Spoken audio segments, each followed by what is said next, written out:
Esses dois últimos já serão processados pela Advocacia Geral da União, como anunciou o ministro dos Direitos Humanos, Silvio Almeida. O Nicolas, que a gente vê aí, foi um dos principais propagadores dessa fake news, de que o governo iria obrigar as escolas a construir um banheiro unissex. A expressão utilizada foi exatamente essa, que é uma expressão antiga, que diz que significa que não tem gênero, né? Que pode ser usado por ambos os gêneros. Essa é uma expressão antiga que, inclusive, nem é mais utilizada. E trata-se, na verdade, de uma resolução do Conselho Nacional dos Direitos das Pessoas LGBTQIA+, que é um órgão autônomo em suas decisões, e publicou essa resolução, que contém recomendações. Não há obrigatoriedade, não tem caráter vinculante, ou seja, não é obrigado nenhum tipo de cumprimento, trata-se apenas de uma recomendação, não é um órgão que tenha ingerência do governo, ou seja, não tem absolutamente nada a ver com o governo federal, e foi isso que mais irritou tanto o presidente Lula como todo o entorno dele, por isso que vários ministros também publicaram essas informações que foram repassadas pela Secretaria de Comunicação, e também agora o caso vai para a Advocacia Geral da União. No caso da Rosângela Moro, por exemplo, ela chegou a fazer piada dizendo que haveria fila do SUS para fazer aborto e agora para o banheiro unissex nas escolas. Até, Ari, no meu artigo de hoje, né, na coluna, eu falo isso: o Brasil está sem espaço para debate público, porque quando você vai cotejar estatística, ideia, argumento, logo vem alguém para gritar uma palavra de ordem e aí invalida a discussão. É mais ou menos o que a gente está vendo agora, agravado pelo fato de ser uma mentira, Ari. Exato. Você aborda dizendo que é difícil você levar para o debate público quando as pessoas não estão dispostas a usar argumentos racionais. Elas estão dispostas a confundir. E, nesse caso, gente, é uma perversidade, né? E eu me espanta muito quando a Cindy traz aqui a informação, né, de que parlamentares, a mulher de um senador, não apenas repercutem, como reforçam essa desinformação, essa fake news. Agora, enquanto não houver punições exemplares, a gente sabe que é difícil punir um parlamentar, mas enquanto a gente não avançar para essa fase 2, o modus operandi vai continuar o mesmo, de disseminar fake news escancaradamente, sem o menor pudor. Pois não, Apoliana? Porque toda vez, Amadeu, que a gente deixa passar esse tipo de coisa, e eu não estou falando só de fake news, mas de outros absurdos que a gente vê no Brasil, deixar passar é dizer que está tudo bem, mas não está tudo bem. Então, dos menores aos maiores absurdos que se faz no Brasil com relação à propagação de mentiras, porque fake news, a gente fala assim, fake news é como uma notícia falsa, não é mentira mesmo, são mentiras que são propagadas por essa pessoa, o termo popular é esse. Então, é a punição, como o Ari disse, severa, a punição exemplar, não se pode deixar passar. Franci.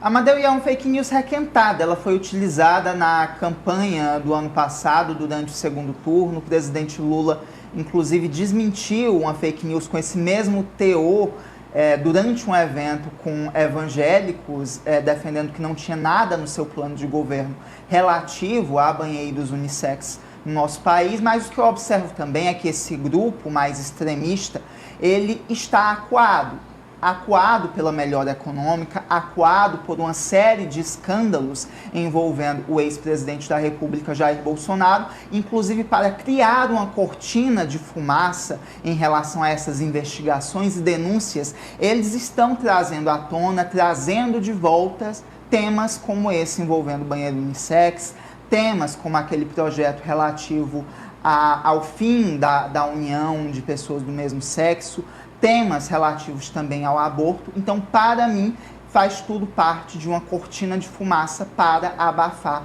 essas denúncias que envolvem o ex-presidente Jair Bolsonaro e deputados e senadores ligados a essa base mais extremista. Pois não, Marta? Amadeu, eu acho que essa é uma estratégia, infelizmente, comumente utilizada por, inclusive, parlamentares, né, que se dizem extremistas, aliás, que se dizem de direita, né, mas que a gente sabe que tem posicionamentos extremistas. Eles estão utilizando a imagem deles, a posição deles, de influências. Eles estão ali para representar a sociedade e eles, querendo ou não, influenciam pessoas, né? Influenciam os eleitores deles, influenciam aquelas pessoas que acreditavam e que depositam a confiança delas nessas pessoas, infelizmente influenciando para o mal e também, novamente, infelizmente, sendo uma prática aí que a gente vê não só agora, mas também nas comissões parlamentares, a gente vê muitos desses políticos utilizando a visibilidade que eles têm, o cargo que eles ocupam, para disseminar desinformação e para disseminar mentiras. Então, que essas pessoas sejam punidas aí com as medidas cabíveis. São duas questões que se completam, né? Uma é o abuso, né? A recorrência e o crime das fake news, que nunca foi regulamentado até agora e se espera, mas é difícil. E outro é a guerra cultural. Essa a gente vai conviver com ela, porque não é fenômeno nem nosso. Isso é da extrema-direita mundial, a guerra cultural do aborto, da questão da união homoafetiva.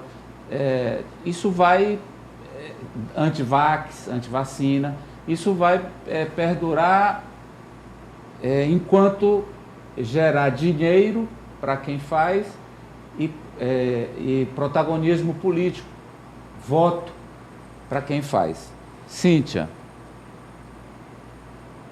O Congresso tende agora, porque essa ala conservadora ela é muito forte, e vai para cima do STF, depois do marco temporal e do voto de Rosa Weber em relação à descriminalização do aborto por até 12 semanas. Essas duas pautas deixaram os congressistas, os parlamentares das bancadas evangélicas, da bancada da bala e da bancada do agro, né? São três bancadas aí, barra pesada aqui no Congresso Nacional.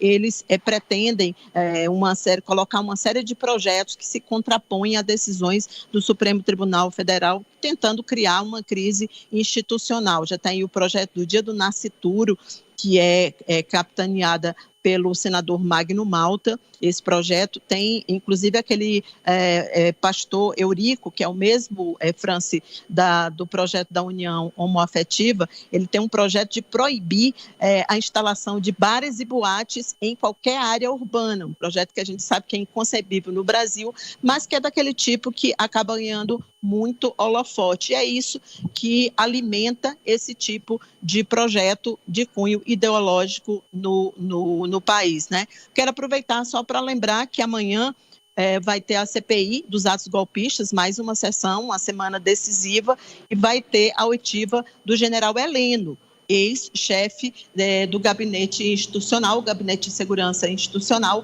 do governo Bolsonaro, e há uma expectativa muito grande no depoimento dele a partir das 9 horas da manhã. Amanhã também tem um lançamento pelo ministro Wellington Dias, lá no Rio de Janeiro, de uma série de estudos sobre o Bolsa Família. Em outubro, o Bolsa Família completa